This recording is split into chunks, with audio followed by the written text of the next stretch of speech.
Hi guys! Andito na naman ako magpapabudol sa inyo.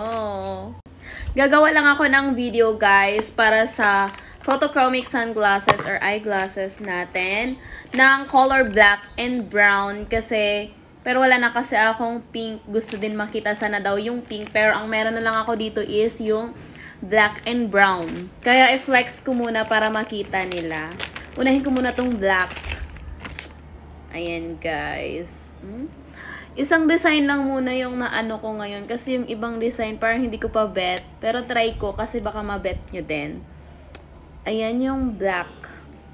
Shade of black. Frame. Black frame. Titignan natin doon sa labas. Andito ako sa lanay namin. Medyo mainit pa dito eh. Ayan. Ayan. Sunlight. Arte-arte. Ayan. Ito yung black.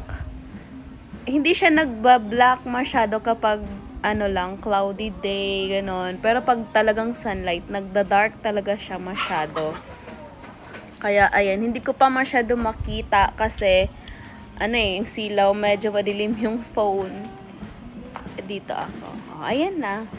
Ayan, diba? Ang ganda niya. Nakakaganda talaga siya, guys. Grabe. Ito na yung, color brown. Ayan, dahan-dahan na siyang nawawala yung pagka-dark niya. So, isusunod ko naman yung brown. Ayan, isusunod natin yung brown. Diba? Medyo nawala-wala na kasi nasa loob na. Anti-radiation nga din po pala ito. At saka pwede daw po itong palitan ng lens. Replaceable lens po siya kung saan gusto nyong magpa-replace sakali. Ito naman yung brown. Ang ganda din ng brown. Sayang yung pink. Hindi ko pa na-flex yung pink. Ayan. Diba? Ang ganda niya talaga kasi pag tumitingin ka, hindi siya madilim. Hindi siya madilim yung paningin mo unlike sa ibang sunglasses na madilim. Para lang mawala yung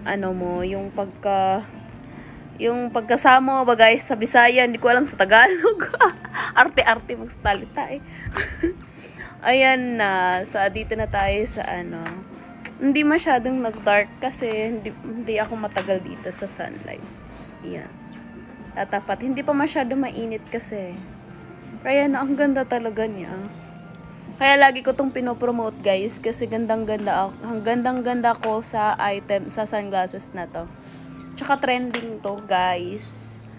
Kaya huwag tayong magpapahuli sa trend. Diba? Ayan na. Nagda-dark na siya. Ang ganda ng pagka-dark niya. Nagda-dark siya masyado kapag masyadong mainit, no? Pag nainitan ka na masyado. So dito na tayo sa loob. Diba?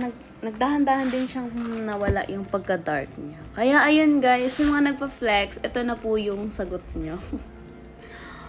Diba? Anti-radiation din. Kaya ang ganda talaga niya.